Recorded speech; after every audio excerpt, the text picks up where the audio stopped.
সুপ্রিয় শিক্ষার্থীবৃন্দ, আসসালামু আলাইকুম। আশা করছি সবাই ভালো আছো, সুস্থ আছো। আমি নিশাত জাহান, প্রভাষক মার্কেটিং বিভাগ, ইসলামিয়া কলেজ চট্টগ্রামের পক্ষ থেকে অনলাইন ক্লাসে তোমাদেরকে স্বাগত জানাচ্ছি। বিবিএস পাস দ্বিতীয় বর্ষে যারা ছাত্রছাত্রী আছো তাদের জন্যই আজকের এই ক্লাসটি। তোমাদের যে মার্কেটিং চতুর্থ পত্র কোর্সটি আছে, অর্থাৎ বাজারজাতকরণ ব্যবস্থাপনা যে কোর্সটি আছে, তার উপরেই আজকে একটি ক্লাস হবে। এই কোর্স থেকে তৃতীয় অধ্যায় অর্থাৎ পণ্য কৌশল, এই অধ্যায় থেকে কয়েকটি টপিক নিয়ে আমি আলোচনা করব।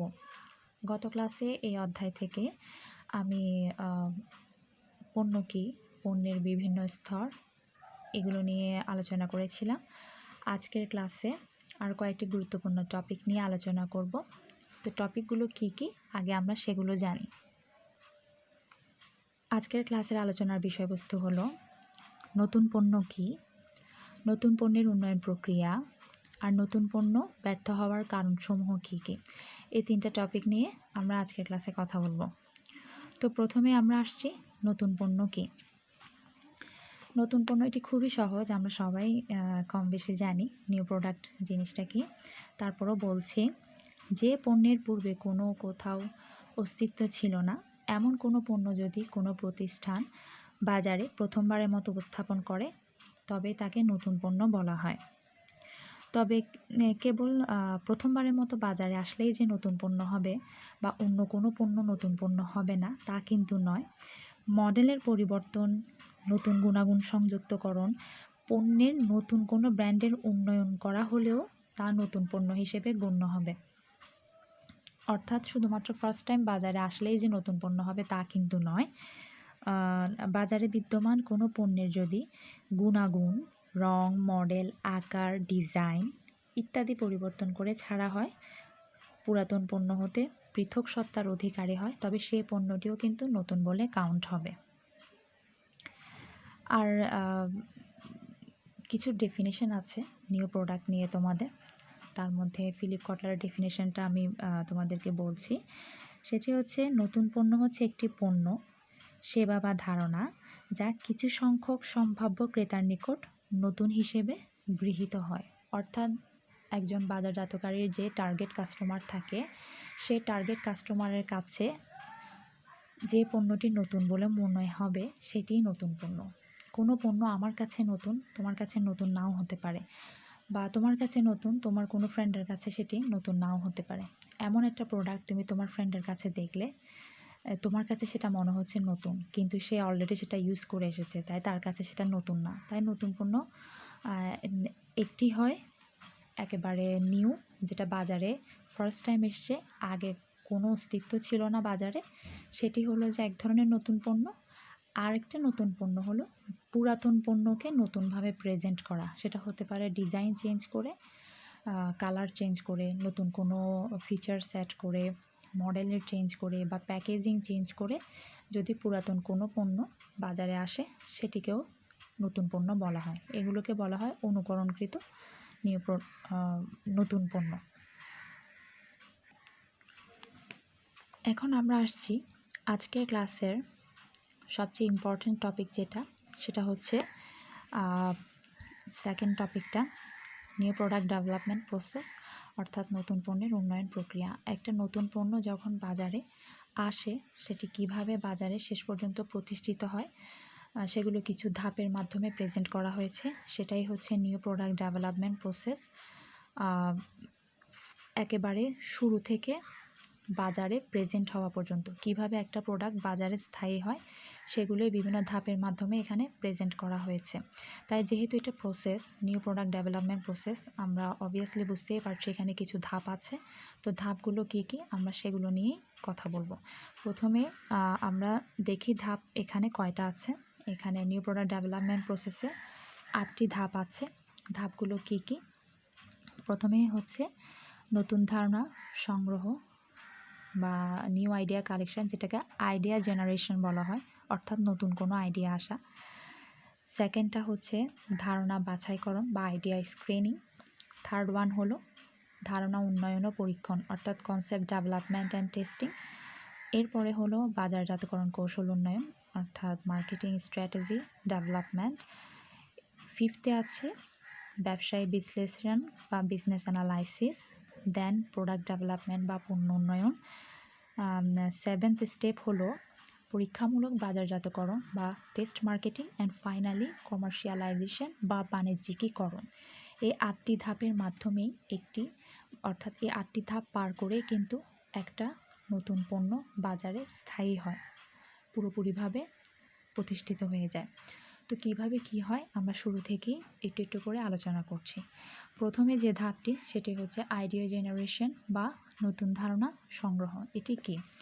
এটি হলো একটি পণ্য বা নিউ প্রোডাক্ট যেটাকে আমরা বলছি, বাজারে আসার তো অনেক পরের কথা, প্রথমে আগে সেটির ধারণাটা আসতে হবে।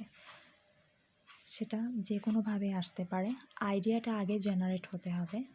ধারণা কোথা থেকে আসতে পারে বা কোনো উৎস থেকে ধারণা পেতে পারি, তার কিছু অভ্যন্তরীণ উৎস আছে, কিছু বাহ্যিক উৎস আছে। তো উৎসগুলো কী কী আমরা সেটা দেখি। একটা ধারণা প্রথমে আগে আসে যে সোর্স থেকে, সেই সোর্সগুলো কী কী আমরা আগে সেগুলো একটু দেখি। তো নতুন পণ্য ধারণার উৎসগুলোকে এখানে দুভাগে ভাগ করা হয়েছে, অর্থাৎ সোর্স কোন সোর্স থেকে আইডিয়াগুলো আসতে পারে। একজন বাজারজাতকারী চিন্তা করলো তার কোম্পানিতে নিউ কোনো প্রোডাক্ট লঞ্চ করবে, তার জন্য তার আইডিয়া দরকার। তার আইডিয়া কোথা থেকে সে পেতে পারে, সেই সোর্সগুলোই আমরা এখন এখানে দুভাগে ভাগ করে নিয়েছি। একটা হলো ইন্টারনাল সোর্স, আরটা হলো এক্সটার্নাল সোর্স। তো ইন্টারনাল সোর্সগুলো কী কী হতে একজন বাজারজাতকারী বিপণন বিশেষজ্ঞ থেকে আইডিয়া পেতে পারে, মার্কেটিং এক্সপার্ট থাকে কিছু, যদি কোম্পানির নিজস্ব কোনো মার্কেটিং এক্সপার্ট থাকে তার কাছ থেকে সে আইডিয়াটা পেতে পারে। হাই ম্যানেজমেন্ট যেখানে আছে, হায়ার ম্যানেজমেন্ট থেকে আইডিয়া আসতে পারে। যারা বিক্রয় কর্মী, সেলস পারসন যারা আছে, তারাও কিন্তু কাস্টমারকে কাছ থেকে ডিল করে থাকে, তাই তারা কাস্টমারের নিডটা বুঝতে পারে। তো তারাও কিন্তু কোম্পানিকে ধারণা দিতে পারে যে নতুন কোন ধরনের পণ্য তারা আনতে পারে। এরপর উৎপাদন বিভাগ থেকে নিউ আইডিয়া আসতে পারে, যারা প্রোডাকশন রিলেটেড কাজ করে, উৎপাদন কর্মী যারা আছে তাদের থেকে আইডিয়া পেতে পারে। গবেষণা ল্যাবরেটরি, অর্থাৎ কোম্পানির যদি নিজস্ব কোনো রিসার্চ সেন্টার থাকে, সেখান থেকেও কিন্তু রিসার্চের মাধ্যমে নিউ কোনো আইডিয়া লঞ্চ হতে পারে। এরপর এক্সটার্নাল যে সোর্সগুলো আছে সেগুলো কী কী? ব্যবসায়িক উপদেষ্টা, বিজ্ঞাপন সংস্থা, ব্যবস্থাপনা উপদেষ্টা।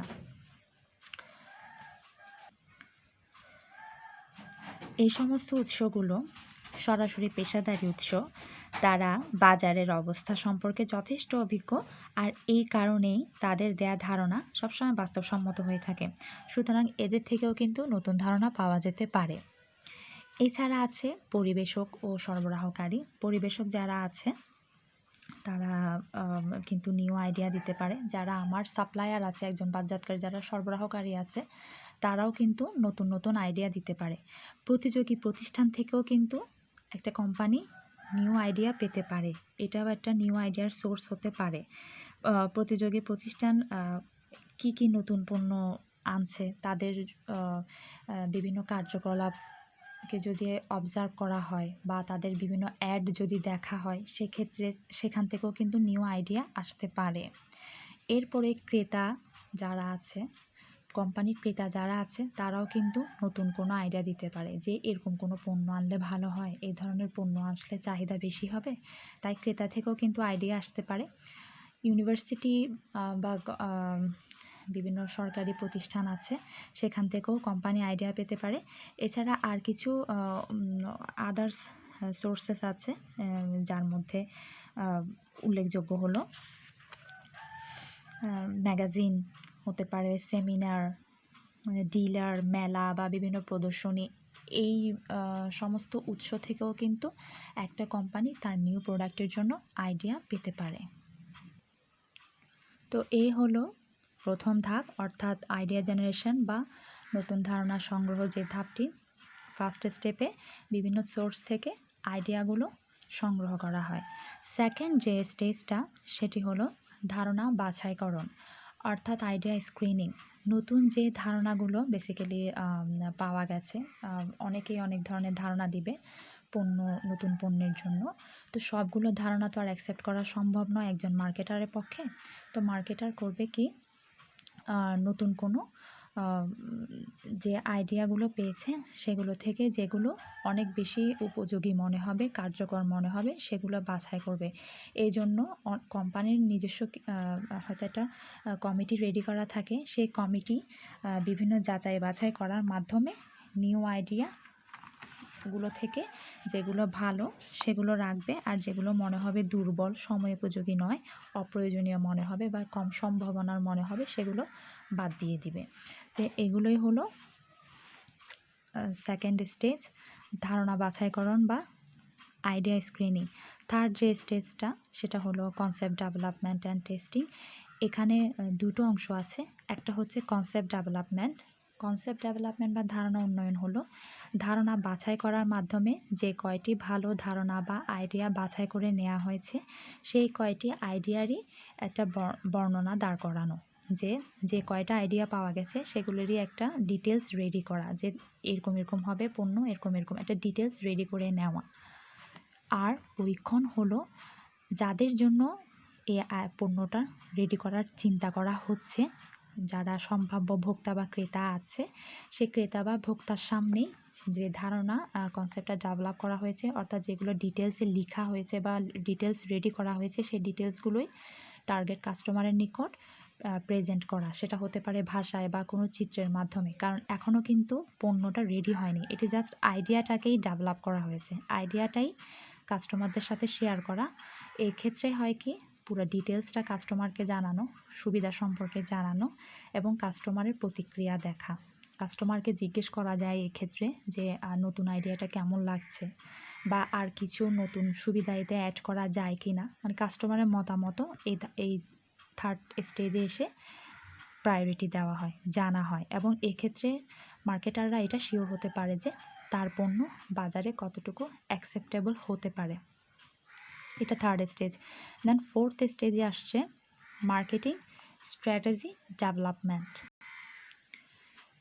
এই স্টেজে এসে, অর্থাৎ ফোর্থ স্টেজে এসে যে ধারণাগুলো যে কনসেপ্ট ডেভেলপ করা হয়েছে এবং টেস্ট করা হয়েছে সেগুলোরই মার্কেটিং স্ট্র্যাটেজি ডেভেলপ করা হবে।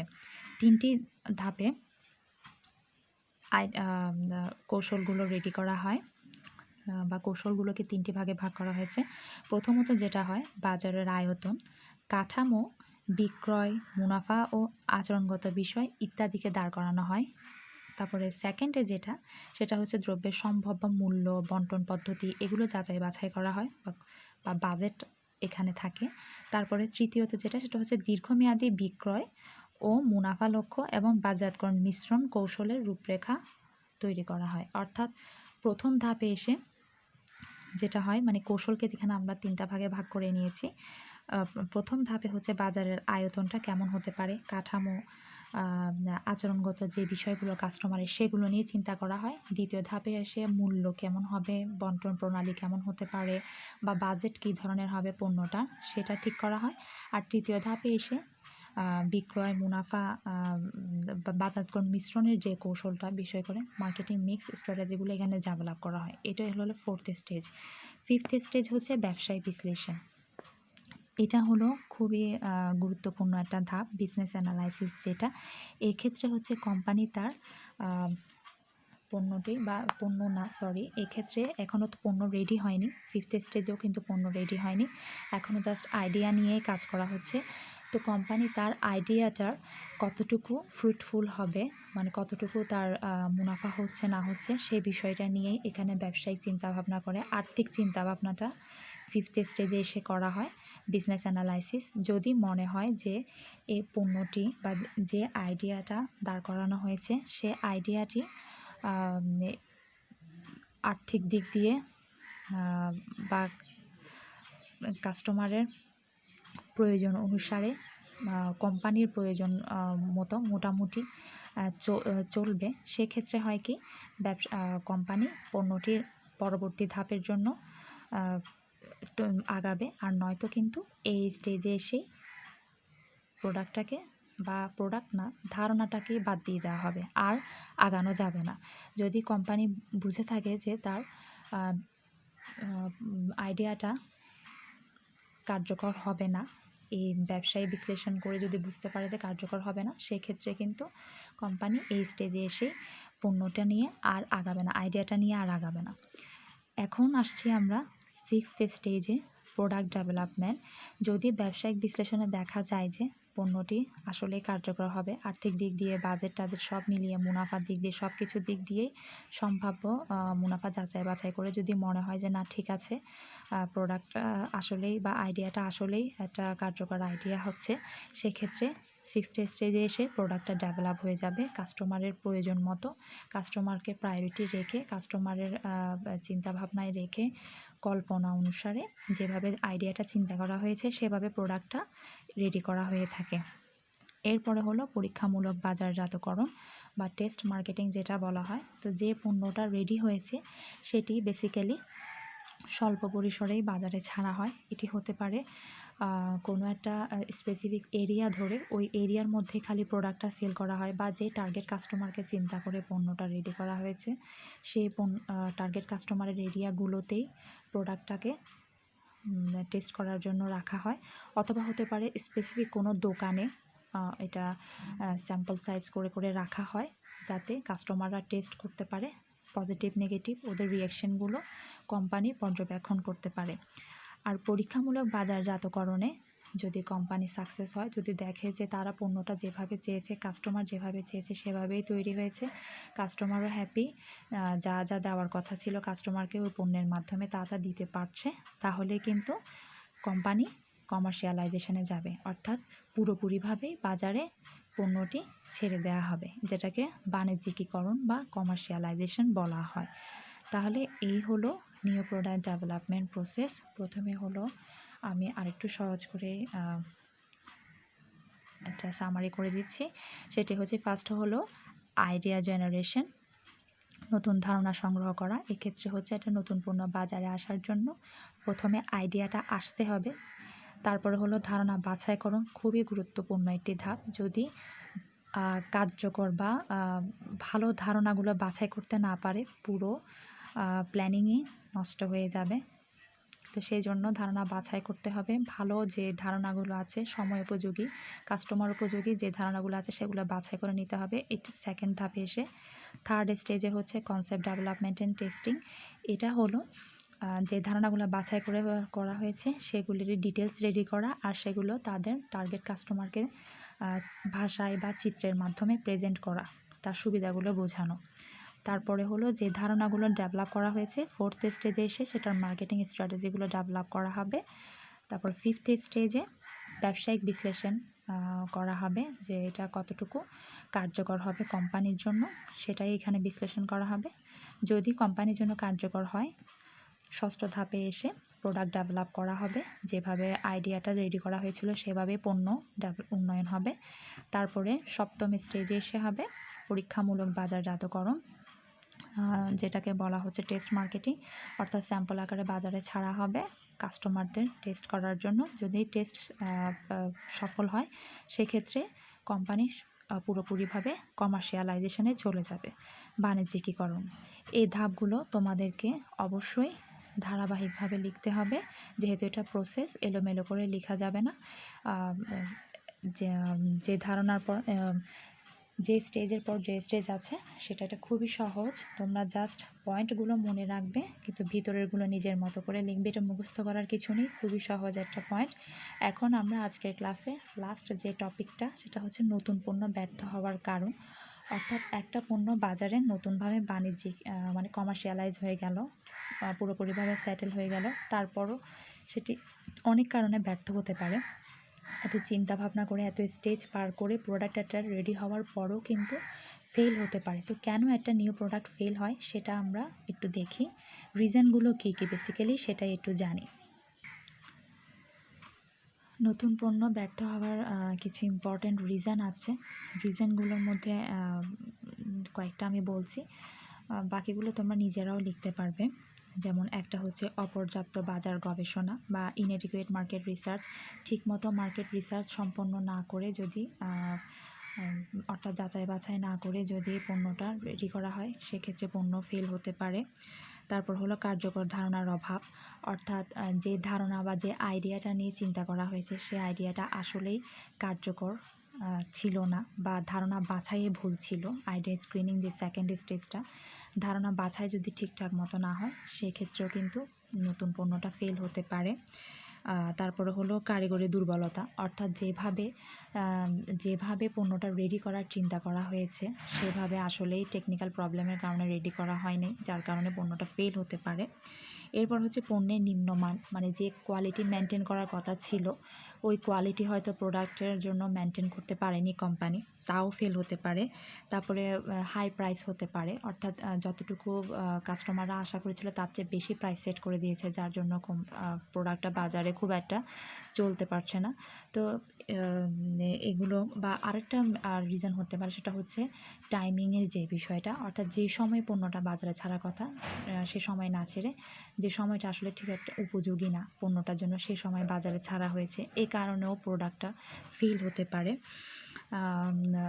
এছাড়া আরও একটা রিজন আছে, যেমন বন্টনের অদক্ষতা, অর্থাৎ বন্টন কৌশল ঠিকমতো মেনটেন করা হয় না।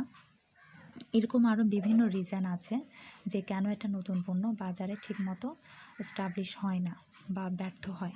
এত কিছু করার পরও একটা পণ্য কেন বাজারে টিকে থাকতে পারে না। তো এই রিজনগুলো যদি আসে পরীক্ষায় সুন্দর করে গুছিয়ে লিখবে তোমরা। তো আশা করছি আজকের ক্লাসটা তোমাদের ভালো লেগেছে। তো আজকের মতো এখানেই শেষ করছি। পরবর্তী ক্লাসে কোনো নতুন টপিক নিয়ে তোমাদের সামনে আবার চলে আসবো। আর ততক্ষণ পর্যন্ত ভালো থেকো, সুস্থ থেকো। ধন্যবাদ সবাইকে।